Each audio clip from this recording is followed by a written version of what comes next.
নমস্কার, আমি বিকে শুভ্রা অফিসিয়াল এই চ্যানেলটির থেকে আমি বিকে শুভ্রা বলছি।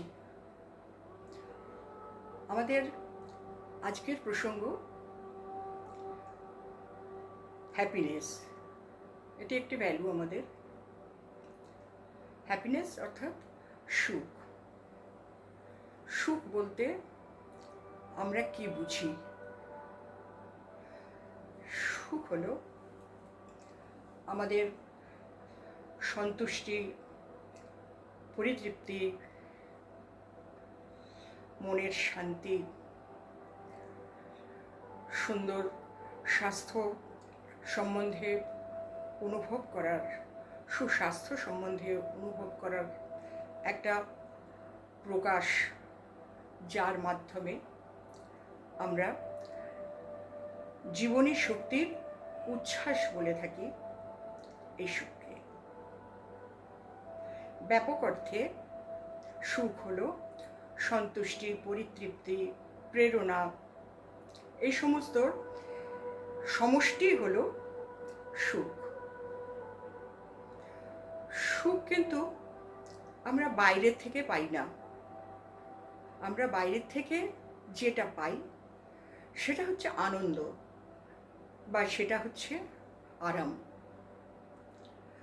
যেমন ধরুন, বাড়ির বাচ্চারা, ছেলে বা মেয়ে খুব ভালো একটা রেজাল্ট করেছে, সেইটাকে কেন্দ্র করে আমরা 2-3 দিন সেলিব্রেট করছি, খুব আনন্দ করছি, সবাই মিলে একসঙ্গে আমরা বসে আনন্দ উৎসব করছি। তো সেটা হচ্ছে সাময়িকক্ষণের জন্য আনন্দ। আর আরাম এই অর্থে যে আমরা নিশ্চিন্ত হলাম যে আমাদের ছেলে বা মেয়ে একটা ভালো জায়গায়, একটা বড় জায়গায় ও পড়ার চান্স পাবে। সেই জন্যে সেটাকে আমরা সুখ বলছি। সুখ কিন্তু আমাদের অন্তর্নিহিত, আমাদের মনের মধ্যে অন্তর্নিহিত একটি অতি সুন্দর, কি বলবো, এটাকে ভার্চুস বলা হচ্ছে, এবং সেটা খুব ইম্পর্টেন্ট, একটা ভ্যালুয়েবল ভার্চুস, অর্থাৎ খুব মূল্যবান একটি সম্পদ বা ধর্ম, যা আমরা যদি সেটা মনের ভিতরে ধারণ করে রাখতে পারি, সেটা আমাদের সুখ দেবে। সেই জন্য বলা হচ্ছে, এই হ্যাপিনেসকে বলা হচ্ছে ইন্ডিপেন্ডেন্ট হ্যাপিনেস। অর্থাৎ বাহ্য জগৎ থেকে সুখ আসে না। সুখ হচ্ছে আমাদের একটা আভ্যন্তরীণ একটা সুন্দর ধর্ম। আমাদের কর্মের ওপরে নির্ভর করে আমরা সুখ কতটা বা কীভাবে আমরা ধারণ করতে পারব। সব কিছু বস্তু, সমস্ত কিছু আমাদের আমাদের সেই রকম কোনো বস্তু পাওয়ার অর্থ কিন্তু সুখ কখনো নয়। যাদের বেশি চাহিদা আছে মনের ভেতরে, বা অনেক কিছু তারা চান ভেতরে ভেতরে, সেখানে কিন্তু একটা অশান্তির সৃষ্টি হয়। এটাই হচ্ছে একটি কঠিন সত্য। সেই জন্যে আমরা যতটা আমাদের চাহিদাকে আমরা হালকা করতে পারবো, সুখ ততটাই আমাদের সাথে থাকবে। একটি ব্যক্তি, সে যদি বলে যে ভগবান আমাকে যা দিয়েছে তাতে আমি খুশি, যা আমি পেয়েছি সেটাই আমার যথেষ্ট, তার মানে সে তার ভাগ্যের উপর সে নিজেই প্রসন্ন, এবং সেই জন্যে সেই মানুষটি কখনো তার হৃদয়ে সুখ শূন্য হবে না। সেই জন্যে তাই বলা হয়েছে যে সুখকে আমরা প্রাপ্ত করতে হলে, আমরা পেতে হলে আমাদের বিশেষ কতগুলি বস্তুর ওপর আমাদের ধারণা রাখতে হবে, আমাদের জানতে হবে। তাই কয়েকটি ছোট ছোট পয়েন্ট নিয়ে আজকে আমরা আলোচনা করব। যেমন বলা হচ্ছে, খুশি জैसी खुराक, হিন্দিতে বললেও একটি কথা, খুশির মতন একটা খোরাক কিছুতে নেই। আমরা খাবার সময় যখন আমরা খেতে বসি তখন আমরা খেতে বসে অনেক সময় অনেক রকম মানুষের মনের খুঁত দেখি, এটা ঠিক হয়নি, ওটা ভালো হয়নি, বা এরকম ধরনের অনেক কিছু খাবার সময় বিরক্তির ভাব, এই সমস্ত আমরা লক্ষ্য করে থাকি। কিন্তু ঈশ্বরের বিধান হচ্ছে খুশিতে খাও, খেয়ে খুশি হয়েও না। মনের মধ্যে তোমার যে সুখ আছে, যে শান্তি আছে, সেই সুখ নিয়ে বা শান্তি নিয়ে আমরা যদি খেতে বসি, তাহলে দেখা যায় সে সিদ্ধ ভাতই খাই বা শাক ভাতই খাই বা ডাল ভাত যাই খাই না কেন, সেটা খেয়েও আমরা সুখে আছি, সন্তুষ্টিতে আছি, এবং সেটা সহজ পাচ্য হচ্ছে আমাদের শরীরের জন্যে, পুষ্টিকর হচ্ছে, এবং মানসিক বিকাশের জন্য সেটা যথেষ্ট সহযোগী বা উপকারী। সেই জন্যে বলে যে খুশির মতন খোরাক আর কিছুতেই নেই। মনকে খুশি রাখার জন্য আমরা বাইরের কোনো বাহ্যিক জগতের উপরে আমরা কখনো নির্ভর করব না। সফলতা সুখের চাবিকাঠি নয়। আমরা মনে করি যে সফলতা কোনোখান থেকে কিছু লাভ করলে কি একটা আনন্দ, কিন্তু না, সফলতা হচ্ছে শুধুমাত্রই আনন্দ যেটা বাইরের থেকে আমরা লাভ করছি, বা একটা আরাম, সেইটাকে আমরা সফলতা বলছি। সুখ অর্থের বিনিময়ে কখনো আসতে পারে না। যেমন ধরুন, আমাদের ভেতরে অনেকে মনে করেন যে আমার তো অনেক পয়সা আছে, আমি পয়সা দিয়ে কী না করতে পারি, পয়সার বিনিময়ে সব কিছুই করা যায়, এরকম ধারণা কিন্তু আমাদের অনেকের মধ্যেই রয়েছে। তাই বলছে যে সুখ এসে মাঝে মাঝে পরীক্ষা নেয়। সে যখন দেখে যে আমরা সুখী হবার পরে আমাদের মনের মধ্যে কিছু অহং ভাব এসে গেছে, তখন কিন্তু সুখ আমাদের ধীরে ধীরে ত্যাগ করে চলে যায়।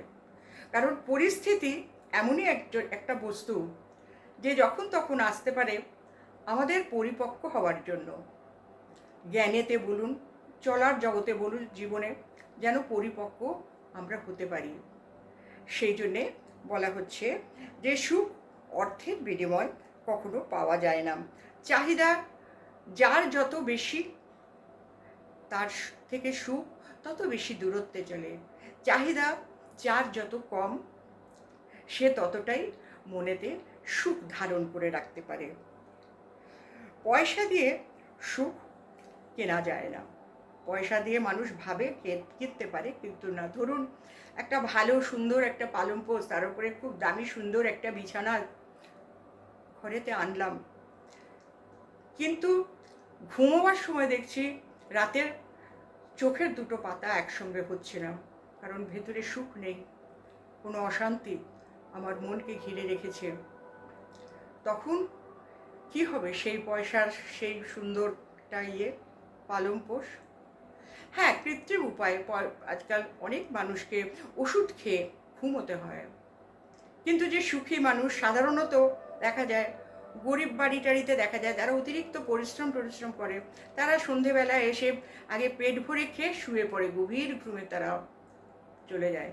অর্থাৎ সম্পূর্ণ সুখের যে সেই আনন্দটা, হয়তো শোয় একটা ছেঁড়া বিছানায়, কিন্তু সুখের আনন্দটা, ঘুমের আনন্দটা তারা কিন্তু পেয়ে থাকে। তাই বলছে যে পয়সা দিয়ে আমরা সব কিছু পেতে পারি না। যে মানুষ যে কোনো পরিস্থিতিতে যদি নিজের মনের শান্তিকে বজায় রাখতে পারে, সুখ তাকে কখনো ত্যাগ করে দেয় না, সুখ তার সঙ্গেই আসে থাকে। সুখ ও দুঃখ একই বস্তুর দুটো দিক, যেমন দিন এবং রাত্রি, 12 ঘন্টা দিন, 12 ঘন্টা রাত্রি।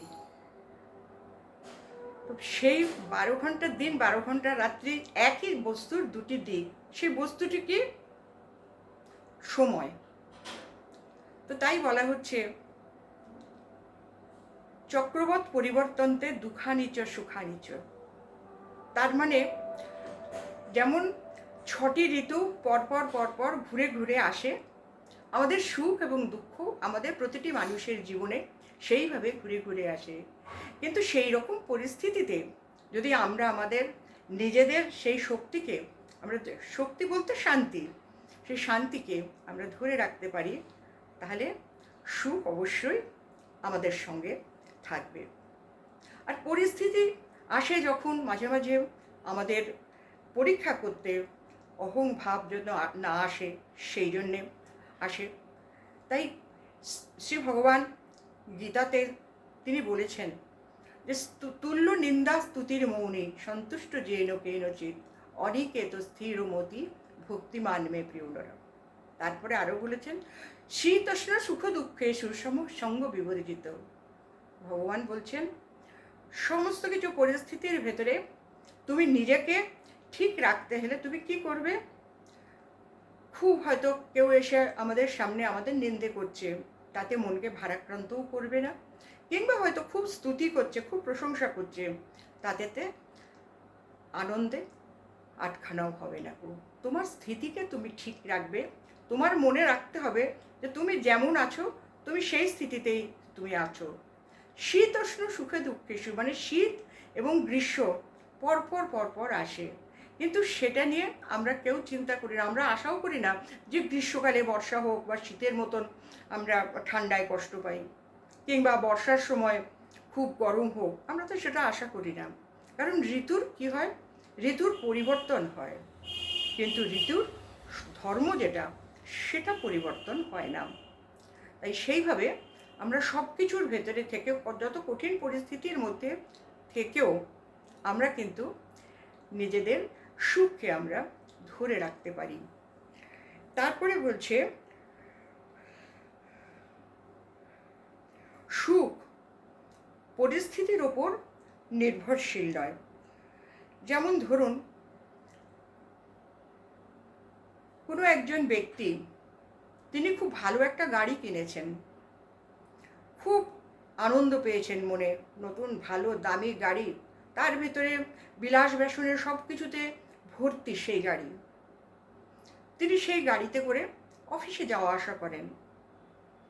সে গাড়িতে করে একদিন অফিসে গেছেন, অফিসে যাবার পরে কোনো না কোনো কারণে হয়তো কোনো কলিগের সঙ্গে কিংবা বসের সাথে কথা কাটাকাটি হয়েছে, একটু ঝগড়ার মতন, একটু তর্কাতর্কি কিছু হয়েছে। তিনি যখন বাড়িতে আসছেন, বাড়িতে আসার সময় তার মন কিন্তু ভারাক্রান্ত। কিন্তু কেন? সেই বিলাসবহুল গাড়িটিতে করেই তো তিনি আসছেন, যেটি দেখে তিনি আনন্দে, যেটাকে কিনেছিলেন, যেটাকে ব্যবহার করছেন, সেইটাতে করেই তো তিনি আসছেন। বাড়িতে আসার পরে দেখেছেন, আমরাও দেখেছি যে বাচ্চাদের বাবা অফিস থেকে আসলে পরে তারা যে যেখানেই থাকুক না কেন, তারা দৌড়ে চলে আসে বাবা এসেছে সেই আনন্দে। বাচ্চারা আসার পর ভদ্রলোক বাচ্চাদের সরিয়ে দিলেন, বললেন যাও তোমরা, এখানে আমার সঙ্গে তোমাদের দরকার নেই। স্ত্রী হয়তো একটা ভালো কোনো খাবার নিয়ে তিনি এই টিফিনের সময় হয়তো কিছু যেটা উনি প্রেফার করেন হয়তো করে এনেছে। স্ত্রীকে বললেন আমাকে এখন খাবার দেবার কোনো দরকার নেই, তুমি চলে যাও। ডিনারের সময় তাকে যখন ডাকা হলো, এক টেবিলে বসে খাওয়া হয়, বললেন তোমরা খেয়ে নাও, আমার আর খাবার কোনো মুড নেই। এইভাবে তিনি শুতে যান। সারা রাত্রি খাওয়া হয়নি, পেটের কিছু একটা প্রবলেম দেখা দিয়েছে, প্রেশার হাই হয়ে রয়েছে, মানে একটার পর একটা ওই একটা বস্তুকে কেন্দ্র করে। দেখুন একটা ব্যক্তির, এগুলো খুব বাস্তব কথা, খুব প্র্যাকটিক্যাল কথা, আপনারা নিজেরাও যদি একটু লক্ষ্য করেন দেখতে পাবেন এই কথাগুলো কতটা বাস্তব। সেই অবস্থাতেই কিন্তু তার রাত্রিটাও প্রভাত হয়েছে। তার মানে এইটাই বোঝাচ্ছে যে পরিস্থিতি মানুষের সুখের কারণ হতে পারে না। যে কোনো সময় যে কোনো রকম পরিস্থিতিকে আমাদের ফেস করতে হয়। একবার হয়তো ভাবলাম যাক গিয়ে এরকম একটা কঠিন পরিস্থিতি অ্যাভয়েড করে যাই, ওখানে যাব না, কিন্তু তার 4 গুণ হয়ে যখন একটা কোনো পরিস্থিতি আমাদের সামনে আসে তখন কি হয়? ফেস আমাদের করতে হয়। তো সেই জন্যে বলছে at any situation, any circumstance may come at any one's life, so why should we not face it with love and happiness. যদি আমাদের নিজেদের মনের স্থিতিটাকে যদি আমরা ঠিক রাখতে পারি, সুখে রাখতে পারি, খুশিতে থাকতে পারি, সন্তুষ্ট থাকতে পারি, আমরা অবশ্যই সেরকম সিচুয়েশনকে আমরা অবশ্যই ওভারকাম করতে পারবো। তারপরে বলছে যে আমরা দেখেছি লোহা কাটতে দেখেছি, লোহা দিয়ে লোহা কাটে, কিন্তু আগুন দিয়ে কি আগুনকে নেভানো যায়? যায় না। তার জন্যে কি চাই? জল। বুদ্ধ ঠিক এই কথাই তার দর্শনে বলেছেন যে কখনো ঘৃণা দিয়ে ঘৃণাকে শেষ করা যায় না।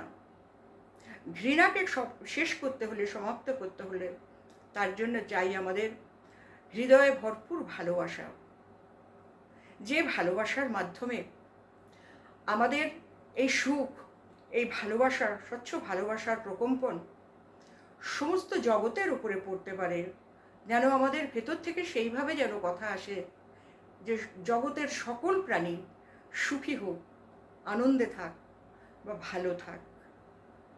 এ হলো বুদ্ধের কথা। বুদ্ধ এইভাবেই মানুষকে বুঝিয়েছেন। তাই বলছে যে যে কোনো রকম পরিস্থিতিকে মোকাবিলা করতে হলে আমাদের কী করতে হবে? মনের সর্বাগ্রে যে দায়িত্বটা আমাদের সর্বাগ্রে যেটা করার দরকার, সেটা হলো মনের যে স্থিতি, তাকে আমাদের আগে নিজেদের চেক করতে হবে, সে কীরকম অবস্থায় আছে। স্থিতিকে আমরা কিভাবে যত্ন করে রাখতে পারবো, শান্তভাবে রাখতে পারবো? বলেছে যেমন স্মৃতি তেমন স্থিতি, রিমেম্ব্রেন্স, ঈশ্বরকে ইয়াদ। ঈশ্বরকে যখন আমরা স্মরণে রাখতে পারবো, তার জন্য আমাদের আলাদা করে বসে চিন্তা করার দরকার নেই।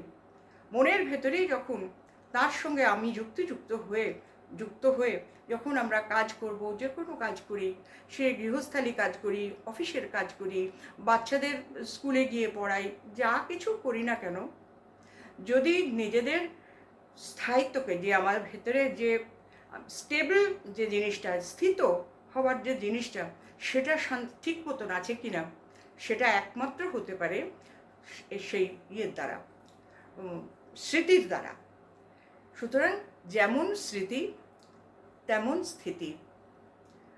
স্থিতিকে যদি আমরা শক্তপোক্তভাবে রাখতে পারি, তাহলে যে কোনো রকম পরিস্থিতি যদি আসে, সে পরিস্থিতিকে আমরা ওভারকাম করতে পারবো। পরিস্থিতি তখন কিভাবে আসে জানেন?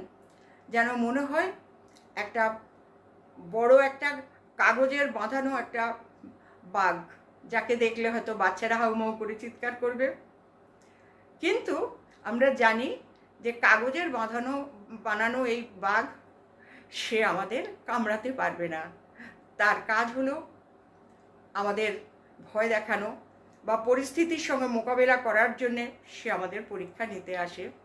কিন্তু যখন আমাদের স্থিতি সহজভাবে থাকে, ঠিকভাবে থাকে, তখন সে আস্তে আস্তে সেই পরিস্থিতি তখন কেটে যায়।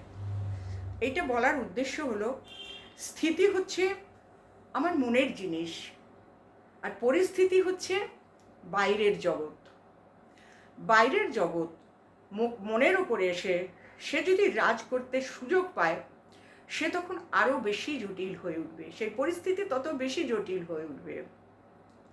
সেই জন্যে বলা হচ্ছে, যদি স্থিতিকে আমরা মজবুত করতে পারি ঈশ্বরের ইয়াদে, যদি আমরা ঈশ্বরের স্মরণে যদি আমরা সেইভাবে রাখতে পারি, কারণ ঈশ্বর আমাদের সেই মন্ত্র বলেছেন, গীতার ভিতরে রয়েছে, আমি এই নিয়ে আগে আলোচনাও করেছি, মন মনা ভব মামে কম ইয়াদ করো, তোমার মন আমাতে একাগ্র করো, আমাতে নিবিষ্ট করো, মামে কম ইয়াদ করো, আমাকে একমাত্র আমাকে স্মরণ করো।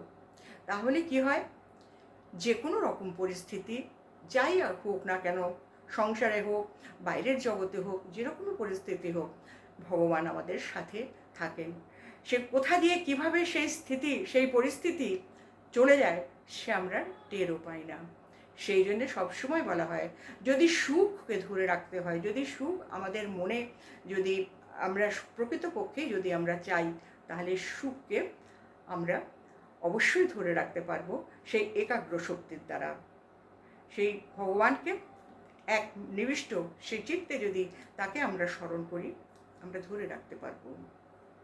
দেখুন, আমরা ছোট্ট একটা উদাহরণ দিই, পরিস্থিতির কথা হিসেবে, সুখ হিসেবে বলছি। আমরা দেখেছি যেখানে বড় বড় বিল্ডিং হয়, মন্দির হয়, সেইখানে রাস্তার ওপরে, মাথার ওপরে তিরপল দিয়ে বহুত মানুষ একসাথে, 8-10 জন মানুষ একসাথে বসে সেখানে খোয়া ভাঙে, ইট ভাঙে। আমরা দেখেছি মাথার উপরে শামিয়ানা দেওয়া থাকে, যেন তাদের অত রৌদ্রে কষ্ট না হয়। তাই সেইখানে যখন সেইভাবে তারা কাজ করছে, একজন ব্যক্তি রৌদ্রে খুব মানে হতে হতে, কষ্ট পেতে পেতে দেখলেন এখানে একটু ছায়া আছে, ওখানে যারা ভাঙছে, খোয়া ভাঙছে, ওখানে গিয়ে একটু দাঁড়াই। তো চুপ করে সেখানে গিয়ে দাঁড়িয়ে আছেন। দাঁড়ানোর সময় সেইখানে যে বসে থাকা যে শ্রমিকটি খোয়া ভাঙছিল, সে খুব বিরক্ত মেজাজে ভদ্রলোককে জিজ্ঞেস করলেন, এখানে দাঁড়িয়ে আপনি কি দেখছেন? আমি আমার নিজের কপালের উপরে হাতুড়ি পিটছি, সেটা আপনি দেখছেন সেটা? ভদ্রলোক কিছু বললেন না। ভদ্রলোক অনুভব করলেন সত্যি এই রোদ্দুরে, এই কাঠফাটা রোদ্দুরে এইভাবে কাজ করছে, মনেতে তো এরকম হতেই পারে। ভদ্রলোক কোনো কথার উত্তর দিলেন না। আবার একটু খানিকটা এগিয়ে গেলেন। এগিয়ে গিয়ে যেখানে দাঁড়ালেন, সেখানেও দেখা যাচ্ছে একজন খোয়া ভাঙছে, সেই একই কাজ করছে। তো সেখানে গিয়ে যখন দাঁড়ালেন ভদ্রলোক, সেই ভদ্রলোক বলছেন, বাবু, কেমন কপাল করে এসেছি দেখুন, কেমন ভাগ্য করে এসেছি দেখুন, সকাল থেকে বিকেল পর্যন্ত এই খোয়া ভাঙা, এই খোয়া ভাঙার পরে মালিককে বুঝ দিতে হবে কতটা খোয়া ভেঙেছি, তারপরে মালিক পয়সা করিয়ে দিলে পরে বাড়ির পরিবারের জন্য, বাচ্চাদের জন্য চাল ডাল কিনে নিয়ে যাব। কেমন দুর্ভাগা কপাল নিয়ে আমি জন্মেছি, আমার এই কাজ করে আমাকে জীবিকা নির্বাহ করতে হচ্ছে। ভদ্রলোক সব চুপচাপ শুনছেন। শুনে ভদ্রলোক আরেকটু এগিয়ে গেলেন। আরেকটু এগিয়ে গিয়ে দেখেন সেখানেও একজন ওই খোয়াই ভাঙছে, ওই ওদেরই মতন, কিন্তু সে মনে মনে গুনগুন করে ভজন গাইছে। ভদ্রলোককে দেখে, ভদ্রলোক সেখানে দাঁড়িয়েছেন, ভদ্রলোককে দেখে বলছে, জানেন, ওই দেখুন সামনে একটা সুন্দর মন্দির হয়েছে, ওই মন্দিরের যে সিঁড়িটা হবে, এই যে খোয়া ভাঙছি, এই খোয়াগুলো ওই সিঁড়িতে দিয়ে এই মন্দির তৈরি হবে, আমি আমার নিজের ভাগ্য বানাচ্ছি। দেখুন, কাজ তো তিনজনেই সেই একই কাজ করছে, কিন্তু প্রত্যেকের বিচারগুলো দেখুন, কেউ খুব রাগ করে করছে, কেউ দুঃখের জ্বালায় করছে, আর কেউ সেই কষ্টটাই খুব হাসি মুখে করছে যে মন্দিরের এখানে সিঁড়ি করা হবে, সেই সিঁড়ির জন্য আমি এখানে খোয়া ভাঙছি, আমি আমার নিজের ভাগ্যকে বানাচ্ছি।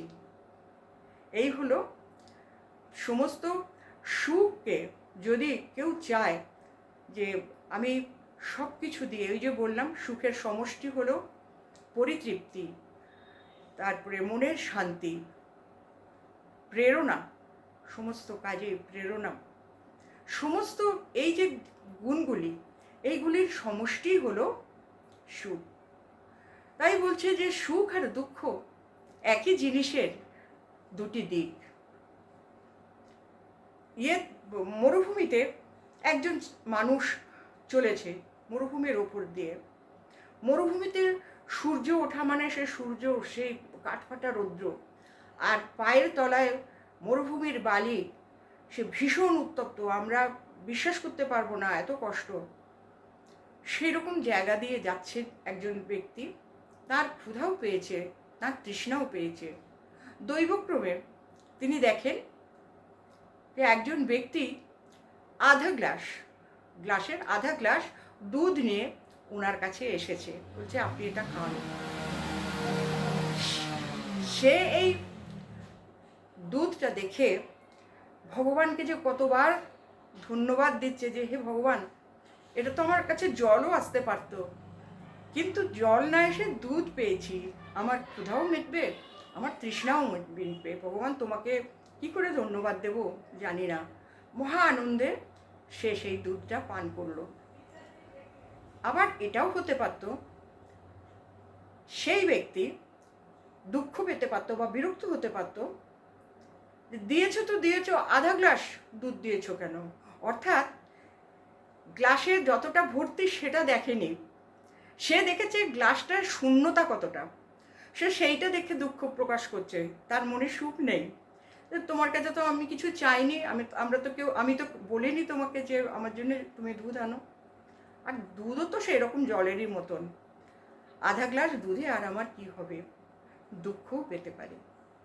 সেই জন্যে সুখ কিভাবে আমরা ধরে রাখতে পারবো, সেখানে আগে প্রথমে আমাদের নিজেদের জাজমেন্টটা ঠিক করতে হবে, বিচারটা ঠিক করতে হবে যে কিভাবে আমরা সেই সুখকে আমরা সম্পূর্ণভাবে নিজেদের মধ্যে ধরে রাখতে পারবো। আর সেই জন্যেই বলা হচ্ছে যে স্টেট অফ মাইন্ড, অর্থাৎ মানুষের মনের স্থিতি, সেটা আমরা দেখব প্রথমে, সেটা স্টেবল কিনা, স্থির কিনা, না সেটা ফ্লাকচুয়েট করছে, আপ অ্যান্ড ডাউন করছে, অথবা বাইরের কোনো ডিস্টার্ব, হয়তো কোনো ব্যক্তি, হয়তো কোনো বস্তুর আমার মনকে চঞ্চল করছে, সেই রকম কিছু হচ্ছে কিনা, অথবা হয়তো পুরনো দিনের কোনো কথা, বহু পুরনো হয়ে গেছে, ইতিহাস হয়ে গেছে, পুরনো দিনের জীবনের কোনো কথা বারবার মনে এসে উঁকে দিয়ে সেখানে এসে দেখছি একটা ওয়েস্ট থট মনের ভেতরে তৈরি হচ্ছে। তো এই কথাগুলো বলার অর্থ হলো এই জিনিসগুলি থেকে আমাদের মনকে সাবধানে রাখতে হবে, কারণ এইগুলি আমাদের মনের ভেতরে এমনভাবেই বিঘ্নতা সৃষ্টি করে যে সেখানে আর সুখ থাকতে পারে না। সুতরাং আমরা হ্যাপিনেসকে আমরা যদি মনে করি আমরা সব সময় ভালো থাকব, সব কিছুর উপরে আমরা জয় স্বীকার করব, খারাপ খাবার দিকেও সেখানেও আমরা মুখ ঘোরাবো না, ভাববো ঈশ্বরের প্রসাদ খাচ্ছি, ঠিক সেই মন নিয়ে যদি আমরা চলি, তাহলে দেখা যাবে যে সত্যি সেটা আমাদের পুষ্টিতে লাগছে বা সেটা আমাদের উপকার হয়েছে। আর খেয়ে খুশি, আমরা তো পৃথিবীতে খাবার জন্যে আসিনি, জীবনকে সবসময় আনন্দে রাখার জন্য, শান্তিতে রাখার জন্য, সুখে রাখার জন্য এবং আর পাঁচজনকে সেই সুখ বন্টন করে দেওয়ার জন্য ঈশ্বর আমাদের প্রেরণ করেছেন। তাই সুন্দর একটা কথা হিন্দিতে বলে যে সফর করনা হ্যায় তো সামান কম করো, অর্থাৎ বোঝ, আর জিনা হ্যায় তো আরমান কম করো। কারণ এত বেশি চাহিদা আমাদের মনকে যখন অশান্তির পথে অশান্ত করে তোলে, তখন শান্তির আর নামগন্ধ থাকে না। সুতরাং সেইভাবেই আমরা যত্ন করে সেই সম্পদকে আমরা নিজেদের মধ্যে ধরে রাখবো, যা বাইরের কোনো সম্পদ দিয়ে, যার বিনিময় তাকে পাওয়া যায় না। আজকে এই পর্যন্তই থাক। আপনারা সবাই ভালো থাকবেন, আনন্দে থাকবেন, সুখে থাকবেন। আপনাদের সকলের প্রতি আমার শুভ ভাবনা, শুভকামনা রইল। ও শান্তি।